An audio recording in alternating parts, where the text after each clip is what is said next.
Carafano, it is Lauren here from Chasing the Odd Shaped Ball. Anyway guys, I am now at Dublin Airport because I am heading to Berlin today. So anyway guys, it is like 5 o'clock in the morning I think. I've been up since 2:30 this morning. I am beat. Just waiting to actually be boarded to go to Berlin, and I'll be there in 2 hours. The great thing of actually travelling around Europe is that everything's like in a short distance of time, whereas somewhere like Australia or New Zealand, it's like a 3-hour flight between anywhere else in the world. So, you know, a minimum. So, yeah, I'm actually really excited about going to Berlin. Number one, I'm there for study, but number two, I'm actually there to just relive everything that I kind of missed out on in 2015. I was there in 2015, had a bit of an incident where my MasterCard went missing and I had to go get a new one. By the time I got a new one, it was like well and truly after I left Berlin, so I missed out on so much. So I'm actually spending a week in Berlin this time, and I am looking forward to actually showing you what I see.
Good morning! Well, I made it to Berlin yesterday, but because I'd been up since like 2:30 in the morning yesterday morning, didn't see anything. So right now I'm on the Sandeman's tour around Berlin, and as much as I know quite a bit about the history and I know so much about Berlin, it's great to just get your bearings. So let's forward on.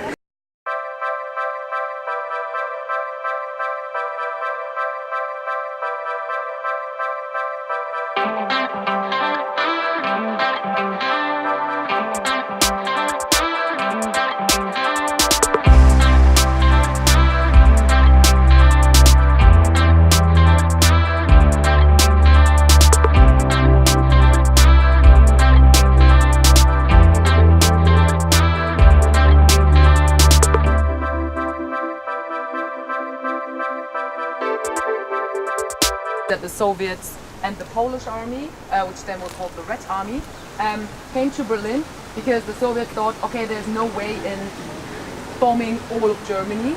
They will not surrender, actually. They won't, because at this point they already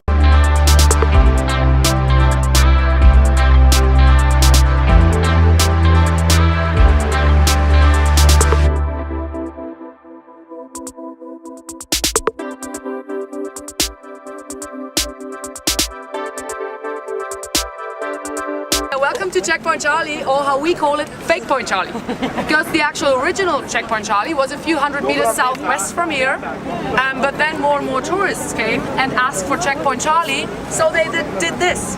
Hey, the hut, not original. The soldiers standing in front of it are actors. You can take a picture with them. I think it's 3 or 5 euros that you have to pay.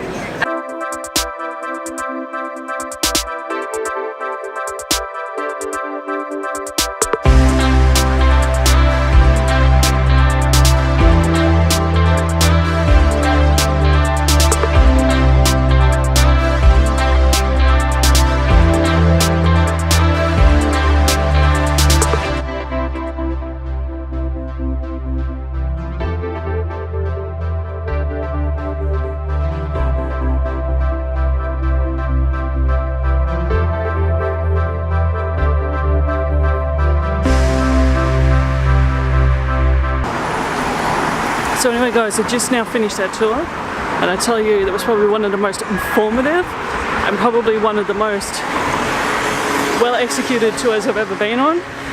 Jules was just fantastic because in saying that she was a historian herself, so she knew so much about my sector as well, but also in saying that she knew just so much more that I obviously didn't know, but it's just so good to learn. So yeah, anyway, next stop, Tempelhof Airport.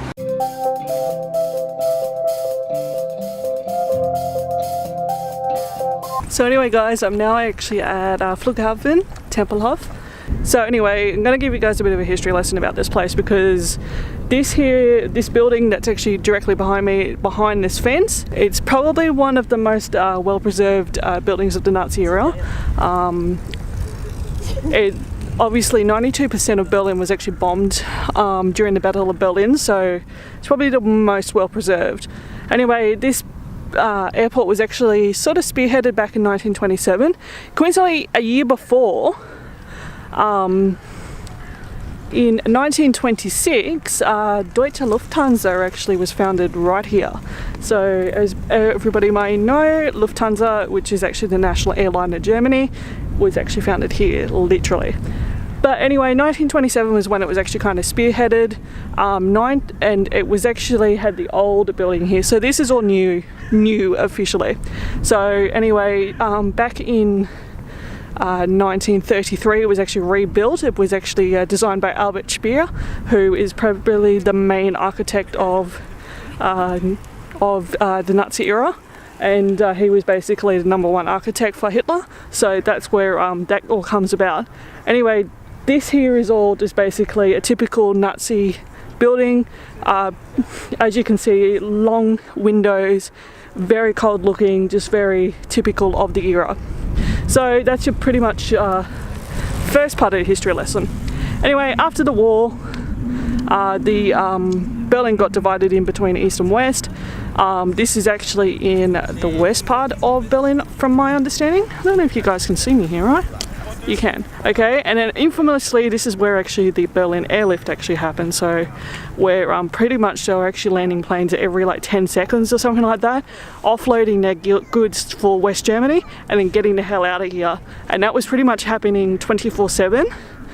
Now, anyway, reunification actually happened in 1990, and it became a commercial airport. So this is where the main airport was until Tegel and Schönefeld actually came about.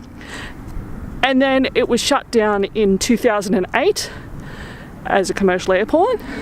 And then Tegel and Schönefeld were the main airports, and they still are, because there is actually a airport that's actually currently being built just next door to Schönefeld, which is called Brandenburg. It's been built with many problems. Obviously there's a lot of economic problems going on in the world, especially here in Europe, and obviously Germany's had to bail out many countries, so a lot of the funds were put elsewhere. Anyway, since then it's now actually been turned into a state park. So you can actually come here, walk your dog, like this lady is right here, but she's walking her beautiful Bernese mountain dog there. You can fly a kite, which a lot of people are doing here, ride your bike, come here for a picnic, bring your kids here to have a play. You can do a lot of that. On the far side, way over the far side, which you guys cannot see from my very short lens, is a community garden as well. So a lot of people that actually kind of contributed to a community garden. But anyway, right now I am actually standing right here on an existing taxiway. So this actually was where all the planes all used to come up to go to the runway, which is kind of actually over that way, which will take you up to, and you can actually sit on that runway, have your picnic and go. But obviously it's pretty windy here, so I wouldn't really naturally do it. But as you guys will see very shortly, you'll see just people riding their bikes, going roller skating, whatever else it might be. So yeah, that's your history lesson. That's an explanation of why Tempelhof is now actually a national park, state park, whatever you want to call it. And yeah, it kind of actually blows me away just how big this place really is. Like, honestly, I didn't think how big it was, but this place is massive. But then again, kind of, you don't really kind of put airports into account for a state park, really, don't you? But yeah, just to even see the old building, the old Nazi architecture, that's actually pretty cool to actually see that. And it's probably one, as I said, it's one of the more well preserved existing buildings of the era. And yeah, and then just being able to actually sit here, have a picnic, sit around, yeah. Anyway, yeah. The other really great thing is they do have a lot of signs about what happened here during the era. Obviously this was also used as a mass rally ground as well, which I actually just only learnt about. So they used to have big mass rallies, which was typical of the National Socialist era. So yeah, but yeah, apparently like 1.1 million people here showed for a mass rally back in the early 30s, so that is massive. And then obviously Hitler spoke, and then Albert Speer spoke, and yeah, it's pretty actually quite full on to actually see that.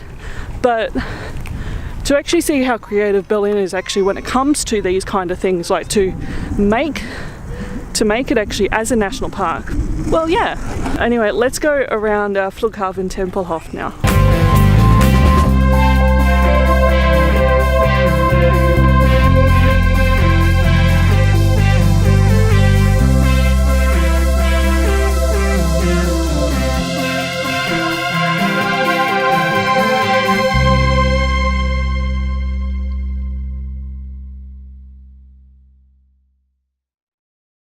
Kids, it's not every day that you're actually going to be sitting here on a runway basically. Tempelhof Airport is probably the biggest highlight that I've actually had so far in Berlin, even though I've really actually only done one full day here. But to come here, see the architecture, and obviously be able to actually sit in the middle of a runway and talk to you guys, yeah, it's pretty cool.